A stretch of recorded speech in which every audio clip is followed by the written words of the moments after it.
Good afternoon to you. Now, 3:06 News Talk 105.9 WMAL, where we're making sense of the news. Coming up from the Trump campaign, Jessie Jane Duff is here at 3:30 in the wake of that great debate for President Trump. Abysmal performance for a very elderly Joe Biden last night. Julie Kelly is here at 4 o'clock. We've got some major Supreme Court decisions today, especially when it comes to January 6th and those detainees.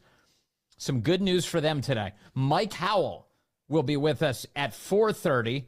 He's with the Heritage Foundation, the director of the Oversight Project there. He's got an update for us on how difficult it will be for the Democrats to actually replace Biden. Mike can get into the details there. It's a big story. And Tommy Tuberville, the United States Senator, you'll hear from him at 5 o'clock right here on WMAL. You can join us, 888-630-9625, 888-630-WMAL. Joe Biden face planting at the first and perhaps only debate of this presidential election 2024. Alarm bells going off for Democrats everywhere.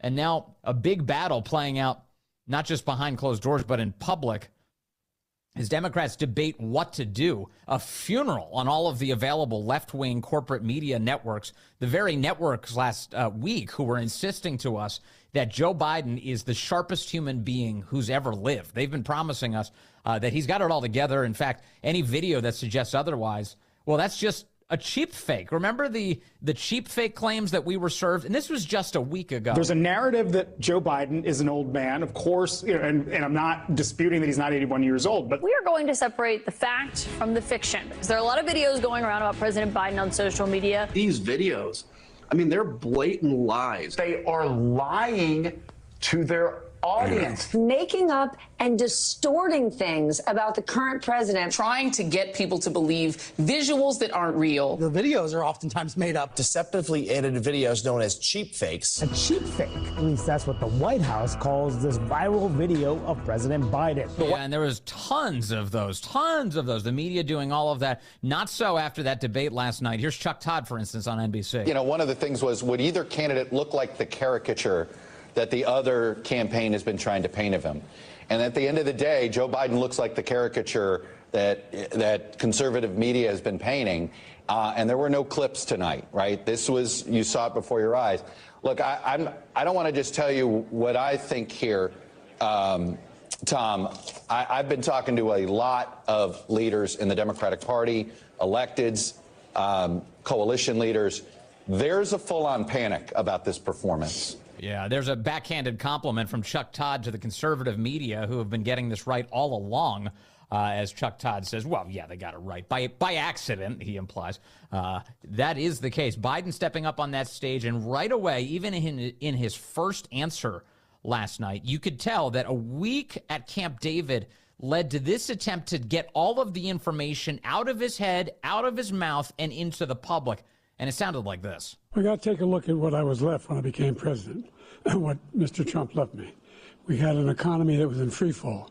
The pandemic was so badly handled. Many people were dying. All he said was, it's not that serious. Just inject a little bleach into your arm. You'll be all right. The economy collapsed. There were no jobs. Unemployment rate rose to 15%.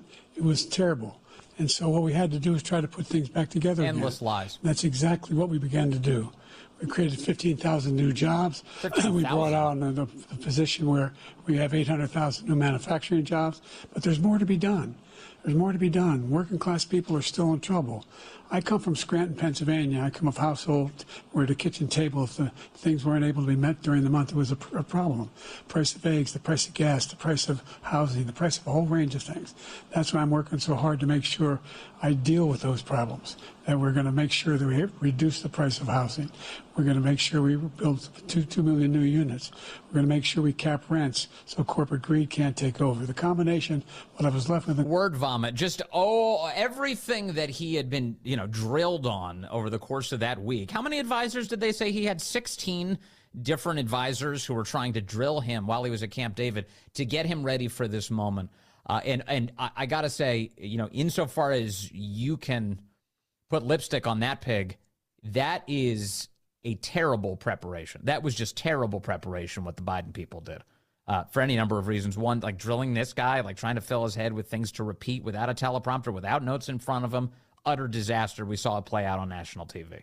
Also, why, when they brought him to Atlanta, did they put him in front of a rope line and have him meet with the public yesterday? We were watching images of him having to walk up and down a rope line and pretend like he was having a great time.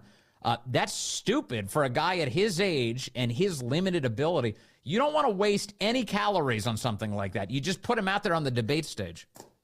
And I've got to say a couple things.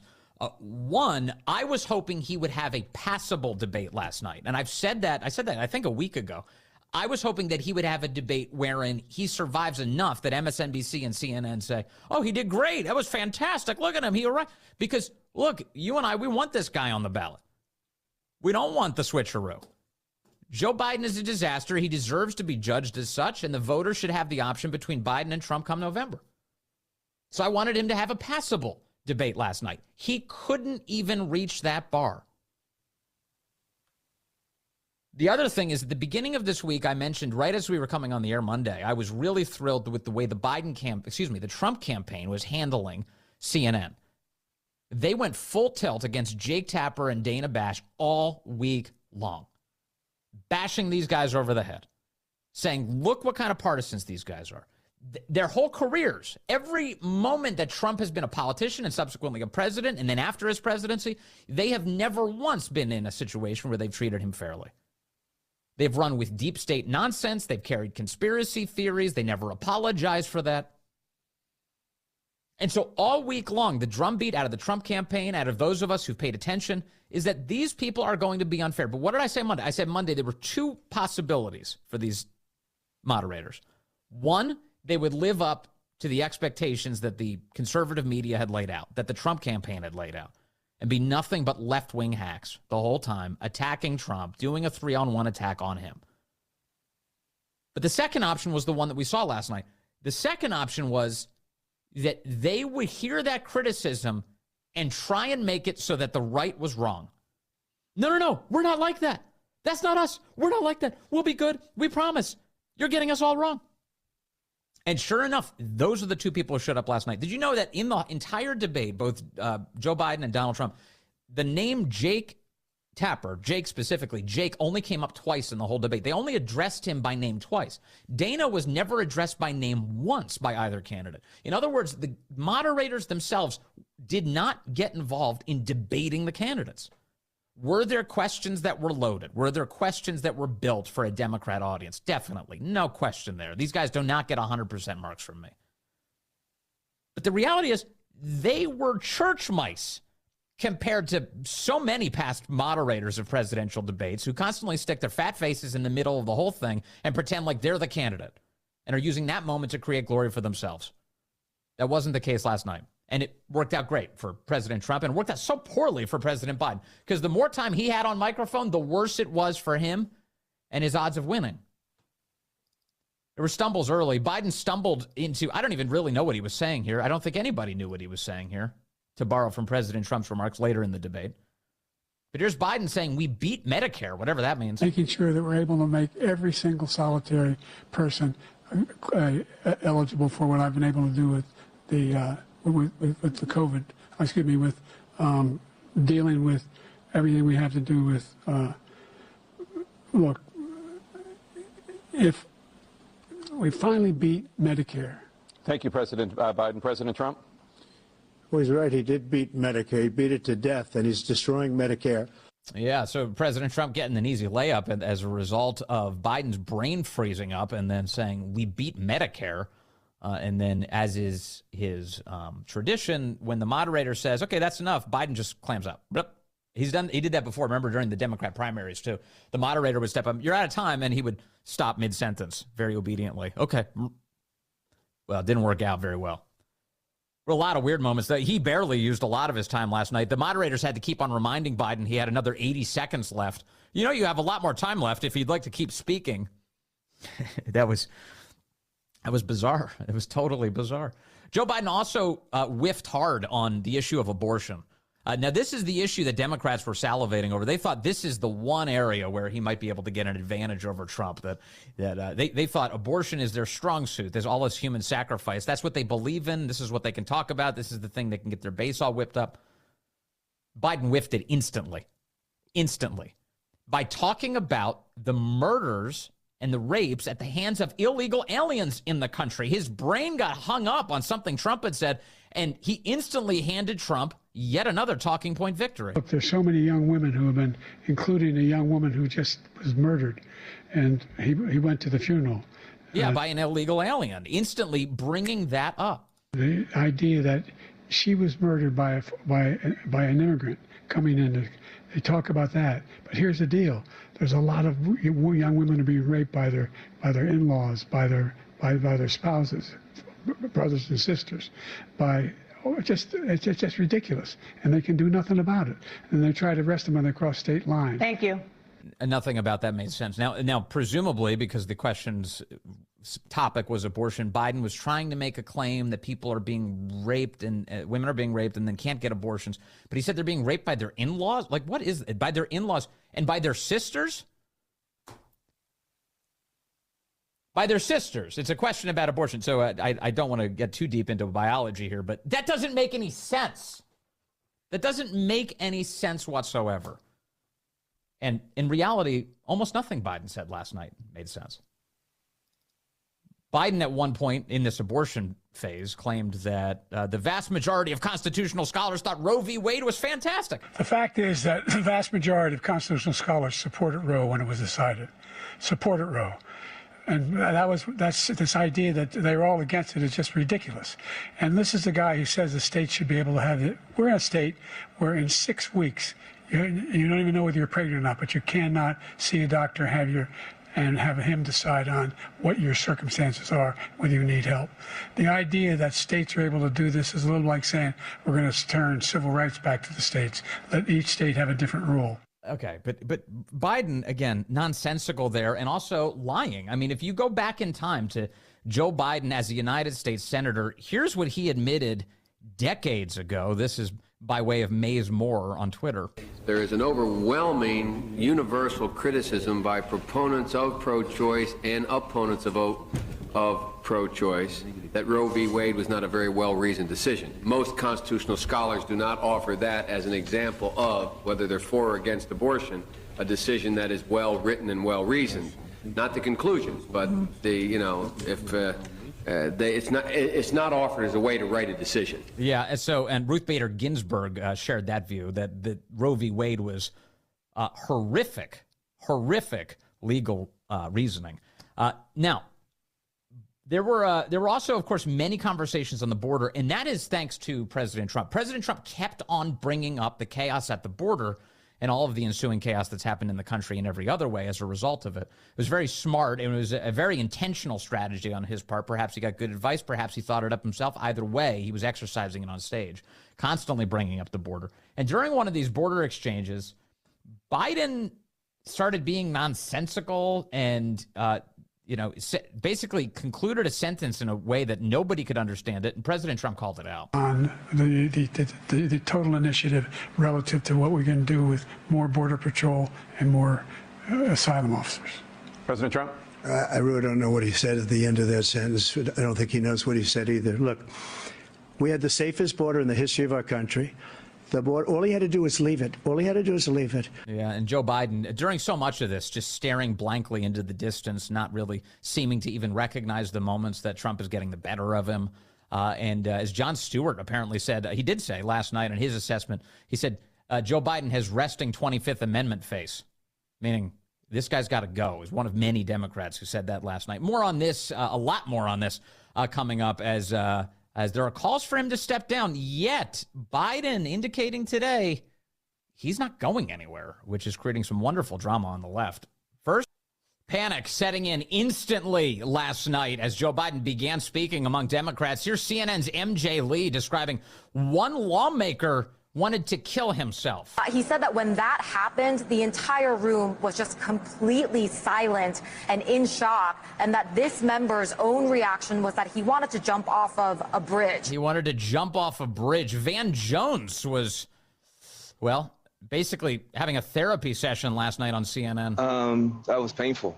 I love Joe Biden. I work for Joe Biden. He didn't do well at all. He did not do well at all. And he looked, I'll give you the analysis. You kind of have the old man versus the con man.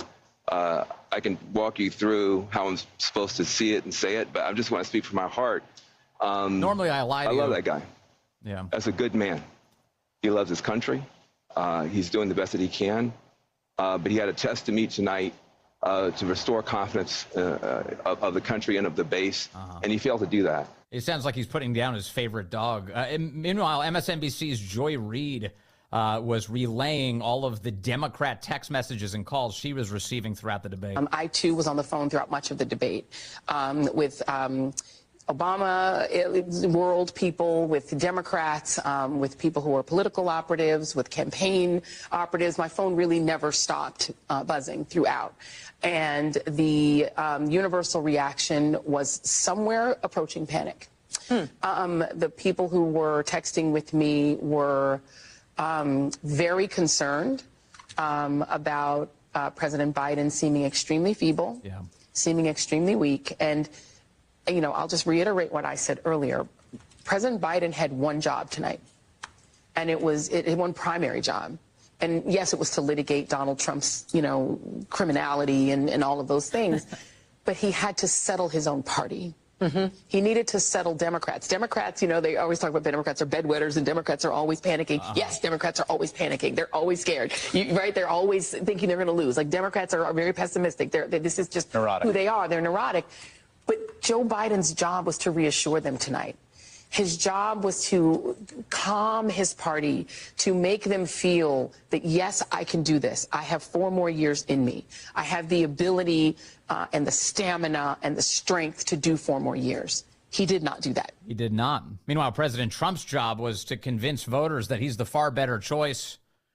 Updates on what CNN viewers thought about everything last night. They took a quick snap poll during the debate. The results on that coming up, and a representative from the Trump campaign, Jessie Jane Duff, just moments away.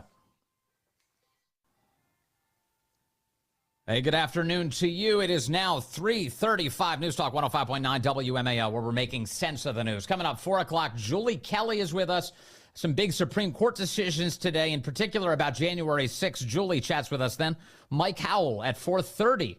Will be here. We talked to him. He's from the Heritage Foundation with the logistics of replacing Joe, what it will take and why it will be very difficult for these Democrats. Tommy Tuberville, the U.S. Senator, also here with us today at 5 o'clock. You can join us at 888-630-9625, 888-630-WMAL. In a moment, we'll hear from the Trump campaign. I do want to tell you, though, that President Obama, the true power broker in a lot of these conversations, is at the moment declaring that he's for Joe through the campaign. He just tweeted within the last hour, "Bad debate nights happen. Trust me, I know. But this election is still a choice between someone who has fought for ordinary folks his entire life and someone who only cares about himself. Between someone who tells the truth, who knows right from wrong and will give it to the American people straight, and someone who lies through his teeth for his own benefit." We all know that's Biden, by the way, that latter person. Last night didn't change that, and it's why so much is at stake in November. And then he refers people to Joe Biden's website.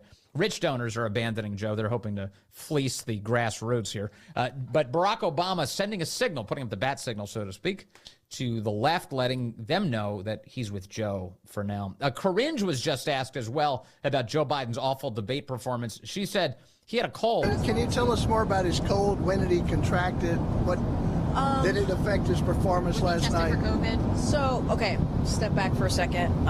So, yes, and I think we shared this with many people yesterday. The president had a cold. He had a sore throat. That happens. And that's what you heard last night. I'll leave it there. I don't have anything else to add. I think Michael covered a lot of this just moments ago. But yes, he had a cold. He had a sore throat. Once he knew that he had a cold and a sore throat, he tested.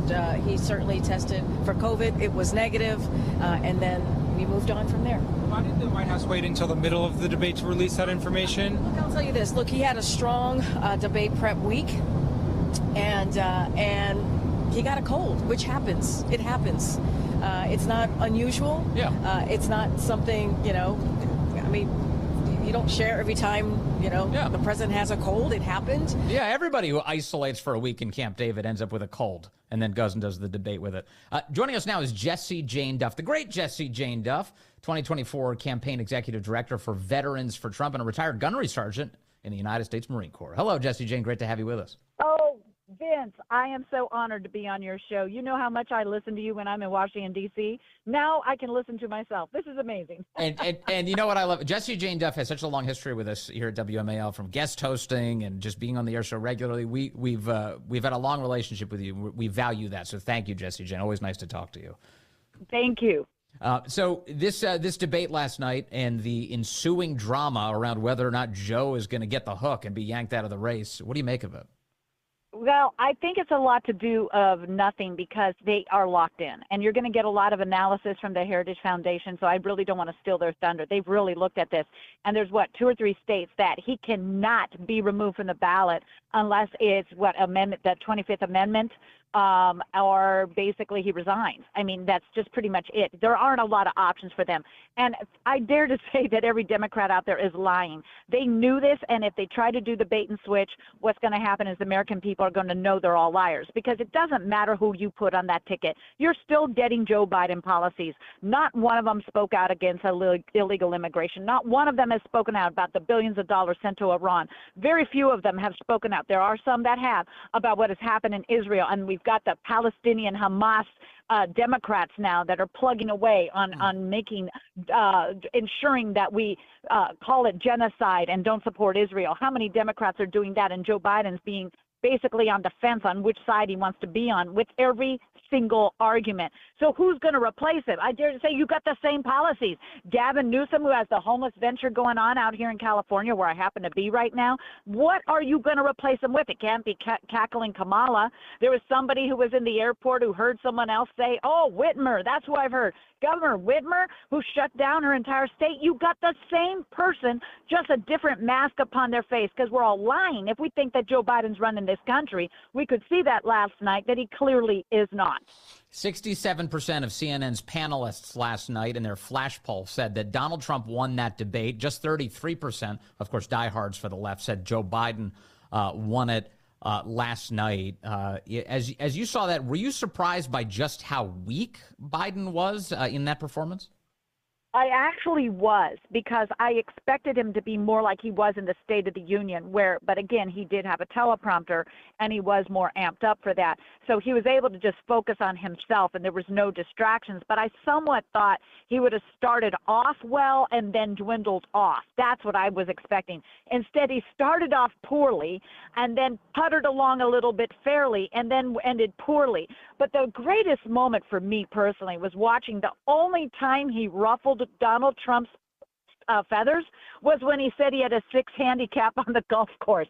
That's the one time you see Donald Trump actually break from form, turn his head like, oh, my God, no, you do not. And he actually started interrupting Joe. Nothing else ruffled Donald. He was ready to get in there. Mr. Trump was all on it. President Trump was locked on. But talk about those golf scores. He's like, you got to be kidding me. And that was honestly, so hysterical. I was howling with laughter during that portion. And that's for the people who made it to the very end of the debate. That was the treat that you got to get there. But yeah, that was really good. I'll play that audio coming up after we conclude our conversation. But you got to see it. So funny. Yeah, they got to witness it, because the facial expressions.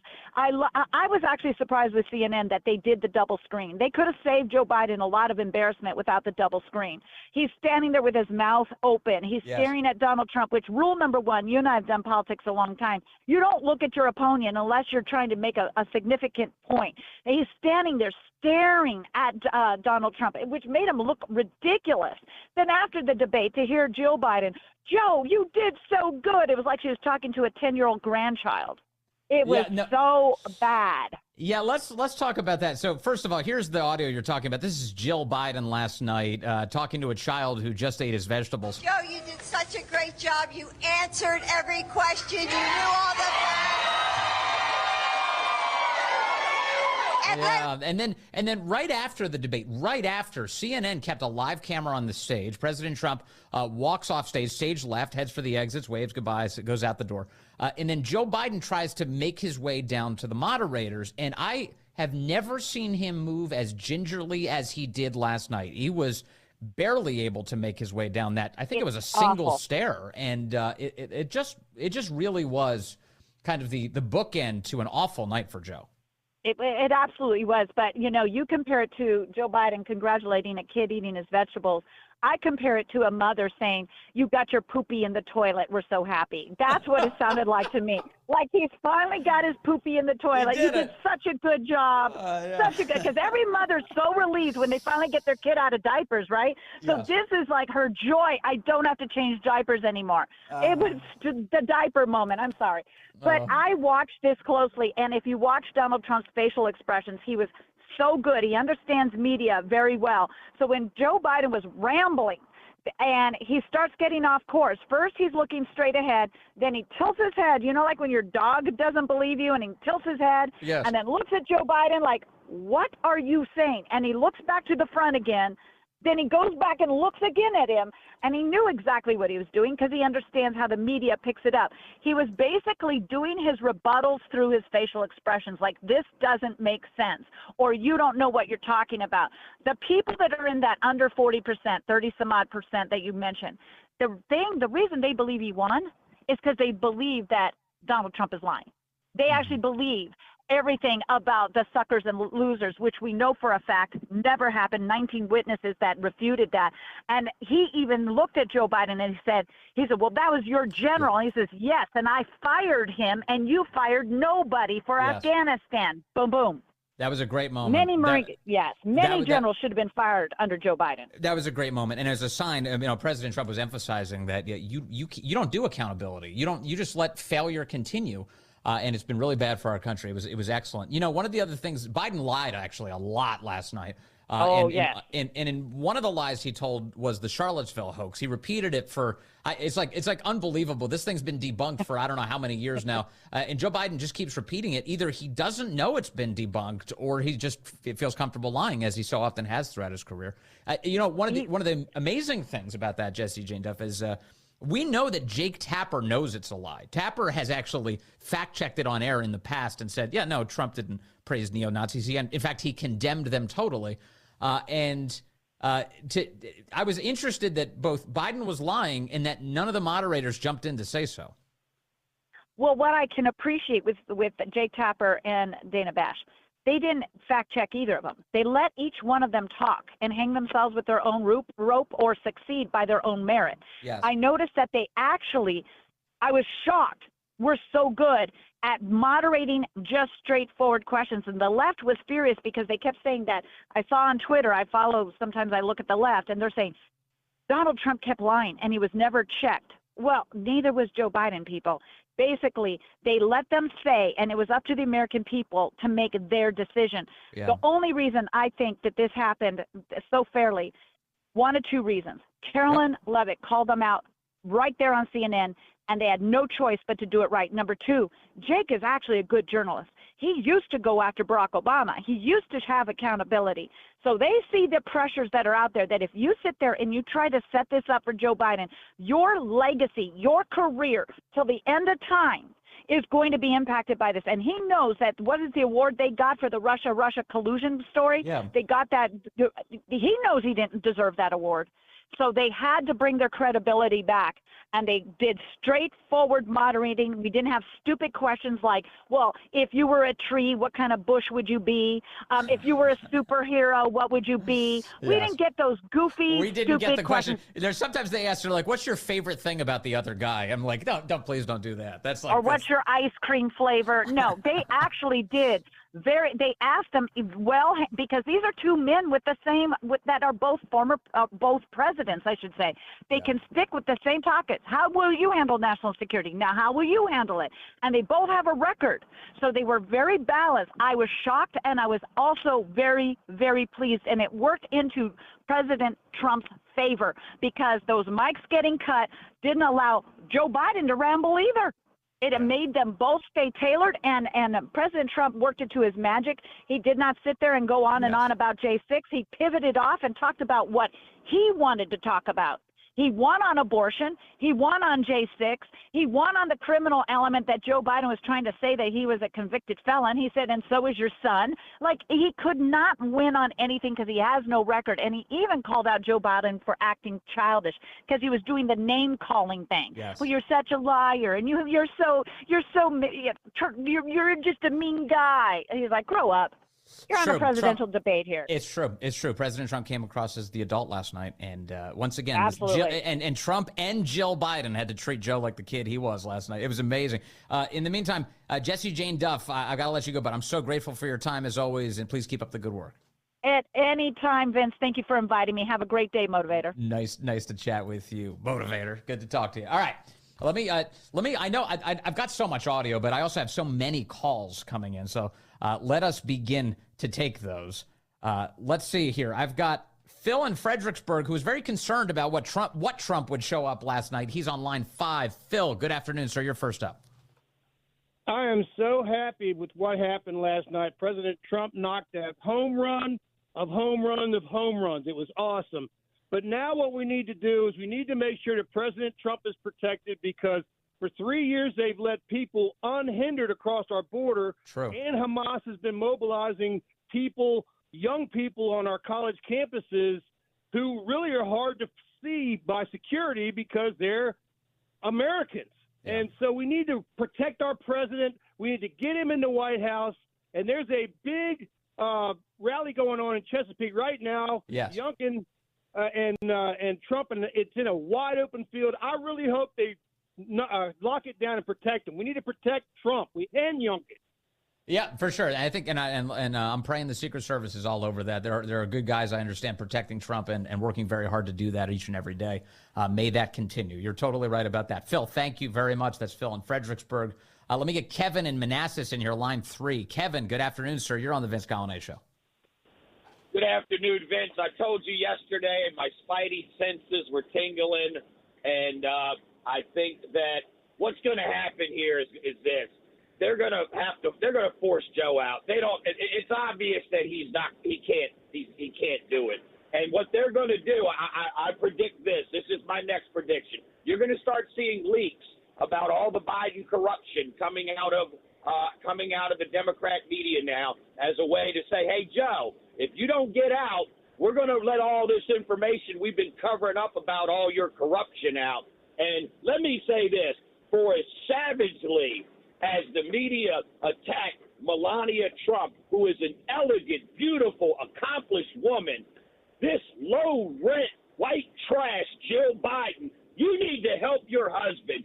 That woman is so addicted to power, she is pathetic. To force her husband to go out there, and the man is obviously diminished. He needs to go to an old folks' home. Kevin, there's another piece here. And by the way, thank you for your call yesterday, because I was thinking about you last night as I was watching that performance. I was like, Kevin predicted this. But one of the things that I think needs to be said is Jill, not only does she crave power, she does not want to give it to Kamala, specifically Kamala Harris, because she hates this woman. There's been plenty of reporting to support this.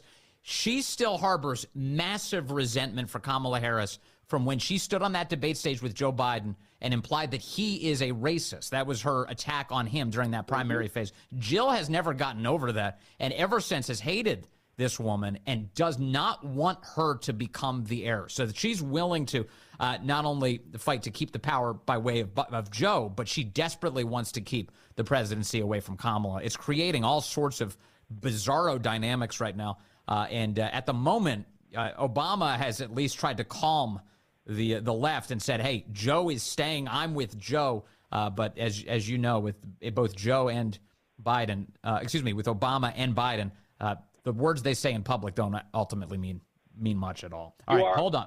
Thank you. You're 100% right.